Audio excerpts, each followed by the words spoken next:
हाँ, वर्ब क्या है और वर्ब कितने भेद हैं, ये बारे में मैंने बता दिया। इसके बारे में स्पष्ट बता दिया है कि जिन शब्दों से किसी कार्य का होना पाया जाता है वर्ब कहते हैं। जैसे रीड है, प्ले है, सिंग है, इससे कुछ काम होता है। वर्ब सेंटेंस का मुख्य भाग होता है। जैसे पार्ट्स ऑफ स्पीच का कहिए कि पार्ट्स ऑफ स्पीच के जो भेद है 8 है, उनमें से वर्ब जो है मुख्य होता है। और वर्ब के ये 4 प्रकार और 4 भेद कौन कौन से हैं? तो इंट्रांजिटिव, ट्रांजिटिव, लिंकिंग और ऑक्सिलरी।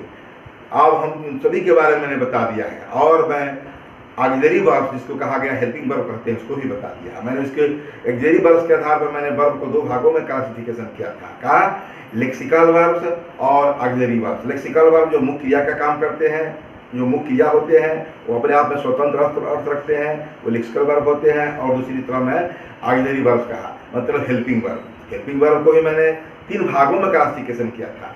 क्या क्या?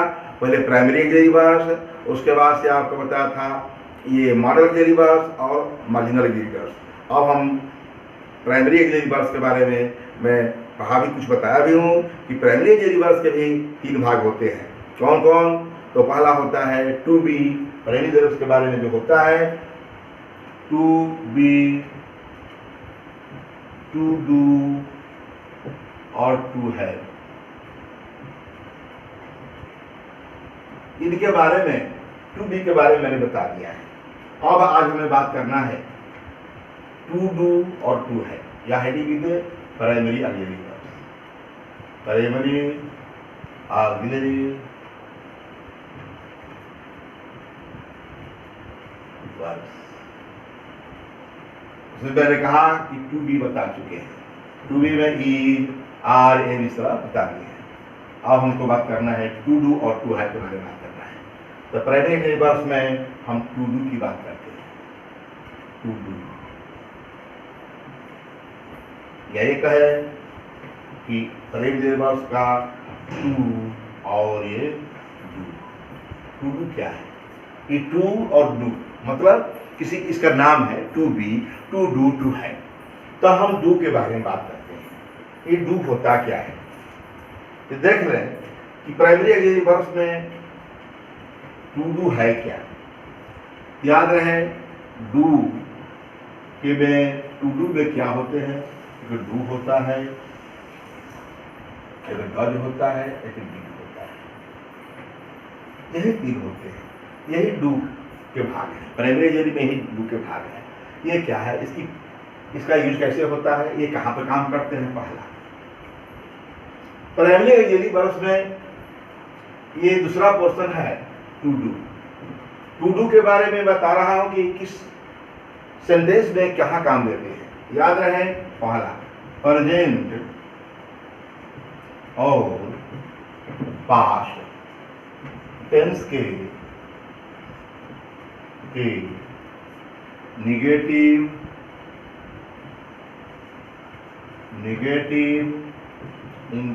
और इंट्रोगेटिव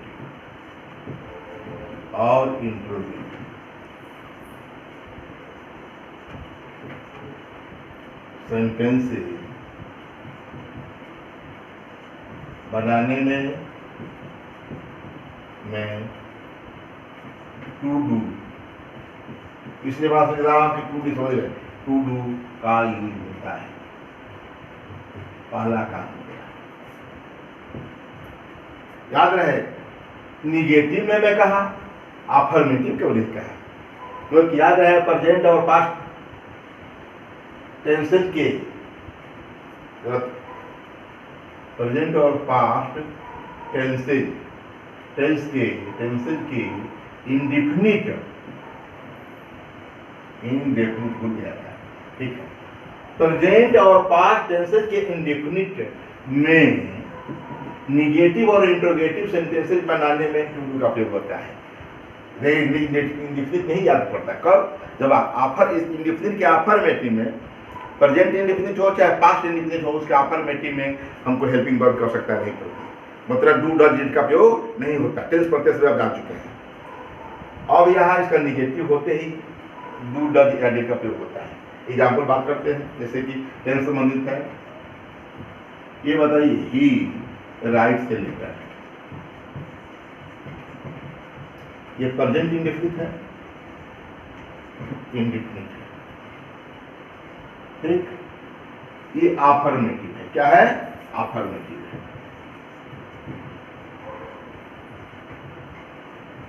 इसमें डू डज दिखाई दे रहा है? बिल्कुल नहीं, यहाँ छिपा हो इसके जगह पर है, यहाँ डू छिपा है। तो इसमें क्या है? ये जानते हैं कि प्रेजेंट इंडेफिनिट में डू या डज का प्रयोग हुआ। ही सी इट के साथ डज लगता है, और आई वी यू दे और एक से अधिक व्यक्तियों के साथ डू लगता है। तो ये ही राइट्स ए लेटर। तो इसका निगेटिव करते हैं तो क्या हो जाता है? He does not write a letter. ठीक, ये डज हो गया हमारा। आई राइट मेन वर्ब है, क्या है? एम भी है, आई एल हो गया। क्या कहा कि प्रेजेंट और पास्ट टेंस की, प्रेजेंट टेंस के निगेटिव और इंटरोगेटिव बनाने में डू का प्रयोग होता है। ये हेल्पिंग वर्ब पढ़ ही रहे हैं, हेल्पिंग वर्ब क्या हो गया? हेल्पिंग वर्ब आ गया, हेल्पिंग वर्ब पढ़ रहे हैं, केवल हेल्पिंग वर्ब पढ़ रहे हैं। तो मेन वर्ब से पहले देखिए कि नॉट है, ये क्या हो गया? नेगेटिव हो गया। इसका इंटरोगेटिव कर लेते हैं, इंटरोगेटिव, इंटरोगेटिव डज को पहले कर लें, does he write a letter. ये डज पहले आ गया और ये ही सब्जेक्ट है। ये डज है, ये जो कि हेल्पिंग वर्ब है, ये सब्जेक्ट है, और ये मेन वर्ब है, और दो क्वेश्चन वर्ब है। Does he write a letter क्या है? पत्र लिखता है। तो क्या कहा कि प्रेजेंट और पास्ट। तो प्रेजेंट को तो बता दिया कि ये जो है डज नॉट कहिए चाहे डू नॉट कहिए, यहाँ ही यही हो जाता कि ही आई हो जाता मान लो, और यहाँ मान लो आई है या वी है, तो राइट हो जाता है। तो यहाँ जब क्या कर देते? आई और डू नॉट कर देते, ठीक। ये डू हो जाता है के साथ, वी के साथ, और यहाँ हमारा क्या हो जाता? Do he I. राइट में कोई अंतर नहीं पड़ता। तो कहने का मतलब कि यहाँ राइट हो गया तो डू नॉट के बाद राइट हो गया, डज नॉट के बाद भी राइट था। या आई हो गया तो डू हो गया, और राइट के राइट है। कहने का मतलब कि मुख्य क्रिया से पहले, मुख्य क्रिया के रूप में, इससे पहले हेल्पिंग वर्ब के रूप में मैं परिभाषा ही बताया था यदि वर्ब का, तो वह सहायक क्रिया का भी काम करते हैं, वो निगेटिव बनवाते हैं, इंट्रोगेटिव बनवाते हैं, मैं बताया था। ये तो पास्ट का हो गया। ये भी जानते हैं इसके लिए कि ही शी ईट, ही शी ईट, और एक आदमी का नाम, एक आदमी का नाम के साथ क्या है? डज है। और आई वी यू दे और नेम्स के साथ क्या है? ठीक, तो हो गया। ये टेंस में तो एक हो गया। और पास्ट की बात कर लेते हैं, पास्ट में भी आ जाए। ये तो है प्रेजेंट ऑफर की निगेटिव इंटरोगेटिव, क्योंकि इसके दोनों टेंसेस के अफर्मेटिव और नेगेटिव में क्या नहीं होता, दोनों टेंसेस के इंडेफिनिट के अफर्मेटिव में हेल्पिंग वर्ब नहीं होता। मैं बताओ, इसमें एक और एग्जाम्पल ले लेते हैं। He helped me, helped me, जानते हैं कि पास्ट इंडेफिनिट है, पास्ट इंडेफिनिट है, ठीक। ये अफर्मेटिव है। इसमें ये डिड दिखाई दिया, कहीं नहीं दिख रहा है। इसका निगेटिव कर लेते हैं। तो क्या इसमें जैसे कि वहां डू या डज होता था, प्रेजेंट इंडेफिनिट में केवल एक ही है, केवल डिड है। क्या है? डिड है। तो इसका तीन रूप, डू डज का तो बता चुके, अब डिड के बता रहे हैं। तो ही डिड नॉट हेल्प, कहने मतलब डिड लग गया, ये वर्ब का फर्स्ट काम हो गया, याद रहे। तो हमारा ये हेल्पिंग वर्ब हो गया, ये मेन वर्ब हो गया। देख रहे हैं कि ये निगेटिव इसको बना दिया, किसको? पास्ट इंडेफिनिट को। अफर्मेटिव में तो था नहीं, इसका इंट्रोगेटिव बना देते हैं, डिड पहले कर देते हैं कैपिटल से। Did he help me, did he help me, क्या उसने मेरी सहायता किया? तो देख लिए कि प्रेजेंट इंडेफिनिट और पास्ट इंडेफिनिट के निगेटिव और इंटरोगेटिव बनाने में डू, डज और डिड का प्रयोग होता है। डू डज प्रेजेंट के लिए है और डिड पास्ट के लिए है। ये क्या है? प्रेजेंट के लिए है, ये पास्ट के लिए है। ये जानी गए कि प्रेजेंट और पास्ट दोनों का निगेटिव और इंटरोगेटिव बनाने में डू, डज, डिड का प्रयोग होता है। पहला नियम।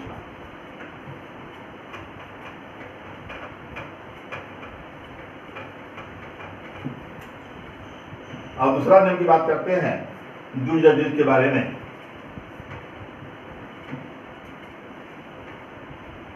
दूसरा रूल है कि ये तो हेल्पिंग वर्ब काम कर दिया, हो गया, मतलब नेगेटिव इंटरोगेटिव बना दिया। दूसरा ये है कि प्रेजेंट और पास्ट इंडेफिनिट के आफर्मेटिव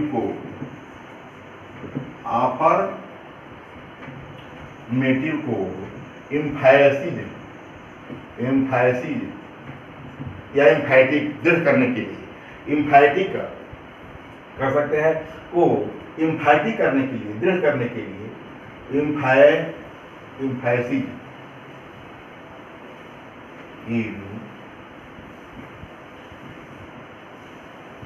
एम्फैटिक दृढ़ करने के लिए, ठीक है। प्रेजेंट और पास्ट इंडेफिनिट को एम्फैटिक में दृढ़ करने के लिए, दृढ़ करने के लिए यानी दबाव बनाने के लिए, जोर डालने के लिए, ठीक, दृढ़ करने के लिए डू, डज या डिड का प्रयोग होता है, जैसे एग्जाम्पल दूंगा,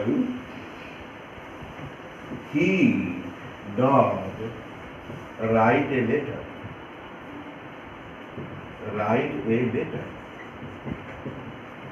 जानते हैं क्या होगा? ही डज राइट, गलत है, he writes a letter, does not है तो डज लगाते हैं, लेकिन याद है he does write a letter, वह पत्र लिखता तो है। हिंदी में बोलते हैं, क्या बोलते हैं? डज ला गया दबाव है, वह एक पत्र लिखता तो है, he does write a letter, वह पत्र लिखता तो है, हो गया।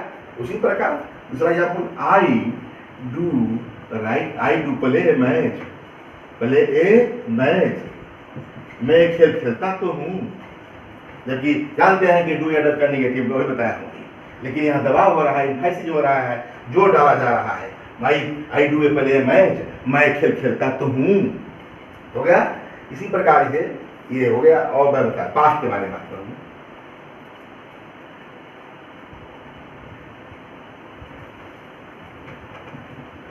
दूसरा, he did kill a lion, he did kill a lion, ये ही killed a lion तो अब तो अच्छा है। he killed a lion, उसने एक शेर मारा। he did kill a lion, उसने एक शेर मारा तो था, उसने एक शेर मारा तो था, देख रहे हैं। इस पे कह देंगे he killed a lion, यही तस्वीर है। तो क्या होगा? उसने एक शेर मारा,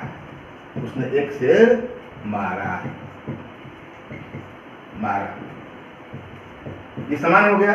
he killed a lion, लेकिन he did kill a lion मतलब इस पर एम्फैसिस हो रहा है, जोर हो रहा है, उसने एक शेर मारा तो था, जोर हो रहा है, एम्फैटिक कर रहे हैं, दृढ़ कर रहे हैं बात को, उस बात को मैं दृढ़ कर रहा हूं, इसीलिए इसमें डिड का प्रयोग हो रहा है अफर्मेटिव, जो कि अफर्मेटिव में नहीं होता।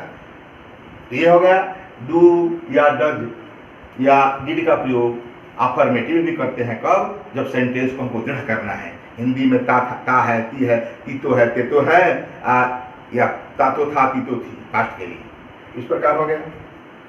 और मैं बात करते हैं तीसरा, इसका प्रयोग भी, कि जैसे मैं बताया कि बी फार्म का प्रयोग मुख्य मेन वर्ब के भी रूप में होता है, बी फार्म का प्रयोग मेन वर्ब के भी रूप में होता है। उसी प्रकार डू, टू डू, फार्म का यूज मेन वर्ब के भी रूप में होता है, मेन वर्ब के भी रूप में होता है मेन वर्ब के भी रूप में होता है। जैसे मैं याद करूं, he does nothing but sing a song। देखिए, he does nothing सब्जेक्ट हो गया, does मेन वर्ब हो गया, एमबी हो गया, और नथिंग ऑब्जेक्ट हो गया और अदर वर्ड्स हो गया। ठीक है, other words. He does nothing main verb हो गया, he does nothing but sing a song. वह एक खेल खेलने के सिवाय कुछ, वह एक खेल खेलने के सिवाय, एक गीत गाने के सिवाय, एक गीत गाने, यहाँ टू छिपा हुआ है, बट मतलब लेकिन नहीं, सिवाय होता है। यहाँ टू छिपा हुआ है, ये इन्फिनिटी में है, ये वर्ब क्या है, इन्फिनिटी में है, टू ईश्वर छिपा है। तो he does nothing but sing a song, वह एक गीत गाने के सिवाय कुछ नहीं करता, तो वह नहीं, कुछ नहीं करता है। ये क्या हो गया, वह कुछ नहीं करता है, वह एक गीत गाने के सिवाय या एक गीत गाने के अलावा कुछ नहीं करता है। तो क्या हो गया, he does nothing but sing a song. इसी प्रकार आई डू नथिंग हो गया, अबाउट सिंग ए सॉन्ग। मान लो इसको ले लेते हैं, ठीक, I do nothing but sing a song. यहाँ डू क्या हो गया, ये डू वर्ब है, subject main verb, main verb को वर्ब कहते हैं केवल, और ये क्या हो गया, सब्जेक्ट। ये क्या है, डू यहाँ या डज, या मेन वर्ब के रूप में, हेल्पिंग वर्ब के रूप में नहीं है। ये नथिंग क्या है, ऑब्जेक्ट हो गया। इसी प्रकार ये पास्ट का हो गया, प्रेजेंट का हो गया, प्रेजेंट में हो गया। पास्ट में इसी बात को उठा लेते हैं, पास्ट जिसका जानते हैं क्या है, I did nothing, I did nothing but sing a song. मैंने गीत गाने के सिवाय कुछ नहीं किया। तो डिड क्या हो गया, सब्जेक्ट है, ये मेन वर्ब है, मेन वर्ब को हम केवल एम भी लिखते हैं, और ये ऑब्जेक्ट है, ये अदर वर्ड्स है, अदर वर्ड्स। बता इसके अदर वर्ड्स है क्या है, छोड़िए, ये जो है एक प्रकार का समाज अपने आप में है, ठीक है, लेकिन अदर वर्ड्स कर देते हैं, ठीक। तो I did nothing but sing a song. ये देख रहे हैं कि डू डज का प्रयोग मेन वर्ब्स के भी रूप में होता है।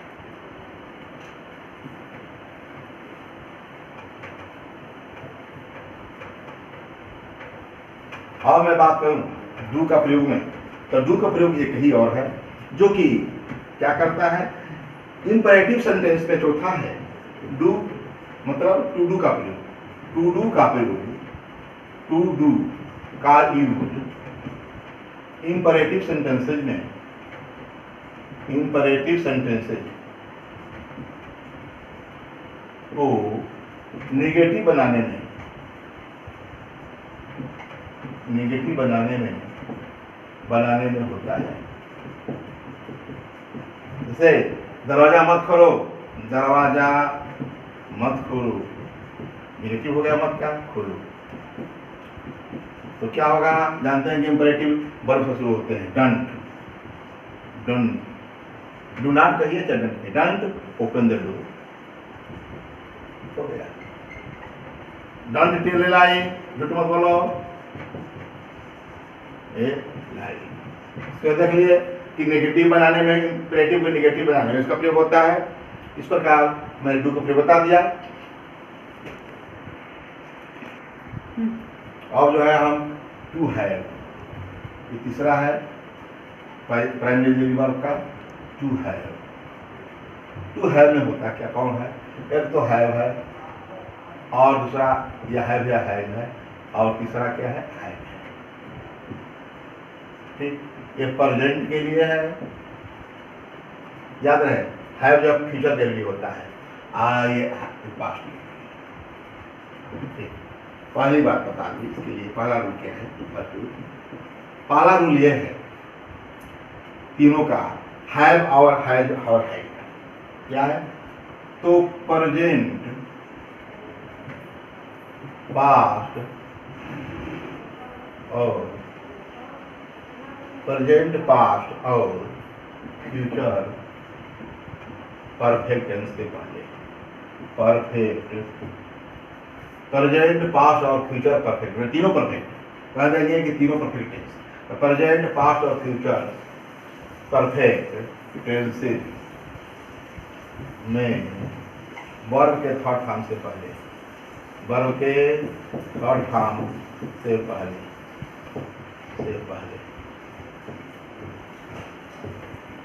ठीक टू हैव का प्रयोग होता है, आप जानते हैं कि हैज का प्रयोग क्या होता है, ही, शी, ईट और एक आदमी का नाम, ही, सी, ईट और एक आदमी का नाम के साथ हैज का प्रयोग होता है। कब? प्रेजेंट में, प्रेजेंट में, इसमें प्रेजेंट में, जैसे कि she has sung a song,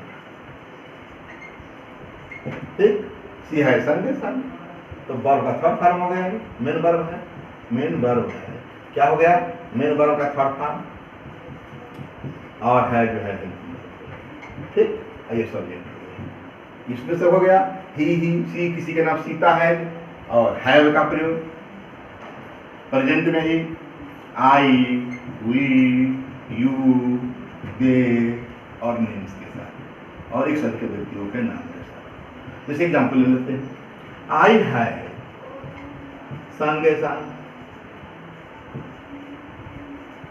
I have हो गया, सब्जेक्ट हो गया, ये हेल्पिंग वर्ब हो गया, ये जो है मेन वर्ब हो गया, ये ऑब्जेक्ट, ठीक। तो कहने का मतलब आई हैव संग ए सॉन्ग, वी हैव संग ए सॉन्ग, यू हैव संग ए सॉन्ग, दे हैव संग a song, Ram and Shyam have संग ए सॉन्ग। ये तो क्लियर हो गया। वर्ब थर्ड फॉर्म से पहले क्या करते हैं हम, ये हैव और हैव का प्रयोग करते हैं, और हैव का भी प्रयोग करा देते हैं, ये हो गया।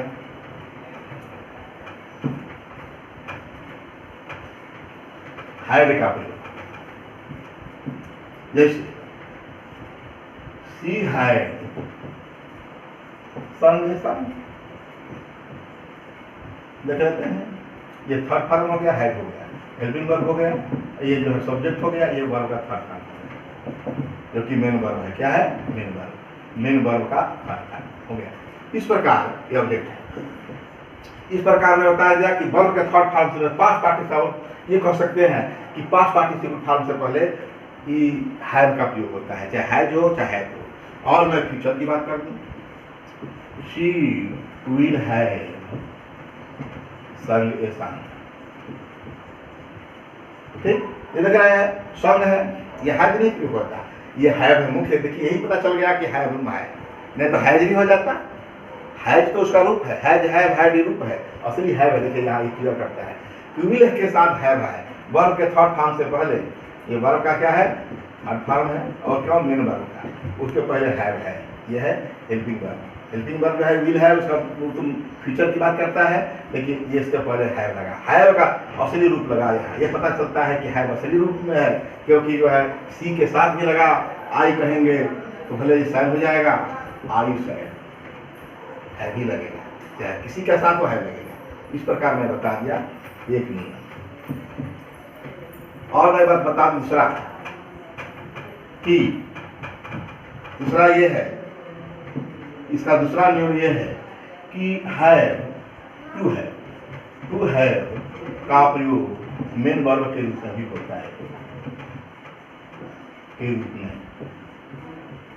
में होता है। जैसे एग्जाम्पल बता दूं, I have to read, I have to read, मुझे पढ़ना है, सब्जेक्ट हो गया, मेन वर्ब हो गया, और ये आई हैव टू रीड ये ऑब्जेक्ट हो गया।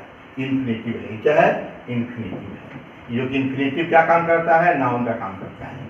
ये ऑब्जेक्ट भी होता है infinitive.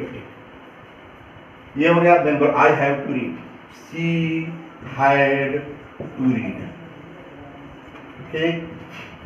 She will have to read. ये बता दें, फ्यूचर बता दिया, she will have to read. She will have क्या है, ये मेन वर्ब का काम कर रहा है, यहाँ हैव भी मेन वर्ब का काम हो रहा है, ये ऑब्जेक्ट है, ये ऑब्जेक्ट है। देख लिए कि टू हैव का प्रयोग मेन वर्ब के रूप में का यूज मेन रूप के में भी होता है। I have to read, she have to read, she will have to read, कहने मतलब कि मेन वर्ब का रूप में हो गया। तीसरा नियम है कि जब किसी, मतलब ये कहिए कि टू हैव का प्रयोग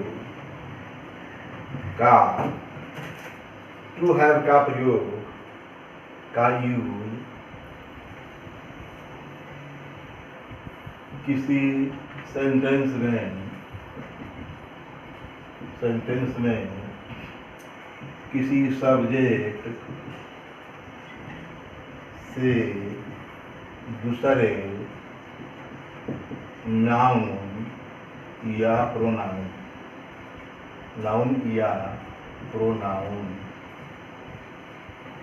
का संबंध बताने के लिए होता है। का संबंध, ये तीसरा है, का संबंध बताने के लिए होता है,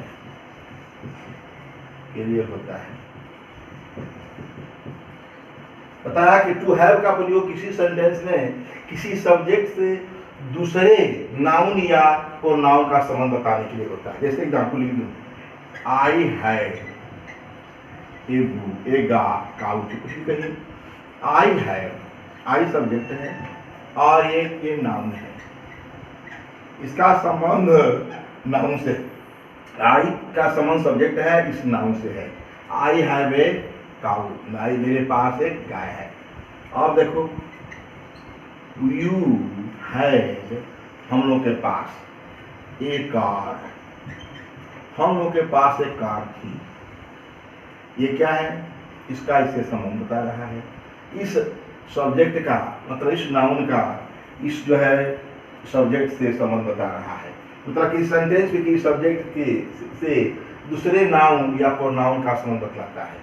ये नाउन कहिए या प्रोनाउन कहिए, चाहे नाउन फ्रेज कहिए, इसमें भी कह सकते हैं। सब्जेक्ट तो दूसरे किसी सब्जेक्ट से दूसरे नाउन या नाउन फ्रेज कहिए, वही बता दो, नाउन फ्रेज, ठीक, का संबंध बताने के लिए होता है। इसलिए बता दिया कि नाउन सब्जेक्ट तो नाउन हो सकता है, प्रोनाउन भी हो सकता है, और यहाँ कोई वस्तु जो है नाउन होगा या नाउन फ्रेज होगा। जैसे मैं दूसरा एग्जाम्पल देती हूँ, she will have, she will have, she will be, she will have है ना, ये she will have, she will have, she will have a car, she will have a car, he will have be a car, future में है B a car, ठीक है, सही है। ये कार जो है, मैं बार बार कार लिया, नाउन लिया, शी का संबंध जो है फ्यूचर से बताया, उसके पास एक कार होगी। और मैं कहूँ I shall have, I shall have be my home. My home क्या हो गया, होम तो नाउन है और माई इसके साथ पॉजिटिव प्रोनाउन है, मतलब माई होम मिलाकर इसको नाउन फ्रेज कहेंगे। क्या कहेंगे, नाउन फ्रेज हो गया। I shall have be my home, मेरे पास मेरा घर होगा, कहते हैं इस तरह। तो मतलब एक संबंध बनाने के लिए मैं कहता है कि तुम कितने भाई कितने बहन हो, तो हम कहते हैं, मैं कहूँ कि आई हैव 5 brothers, 5 brothers, ये हो गया आई का संबंध 5 brothers से हो गया। इस प्रकार मैं बता दिया कि हैज, हैव और हैड का प्रयोग संबंध बताने के लिए होता है। इस आज मैं ये बताया कि डू का डू, डज, डिड और हैव का हैव, हैज, हैड का प्रयोग कहाँ कहाँ पर होता है, उसके बारे में मैंने स्पष्ट बता दिया। इस प्रकार हमारा प्राइमरी ऑक्सिलरी वर्ब समाप्त हो गया।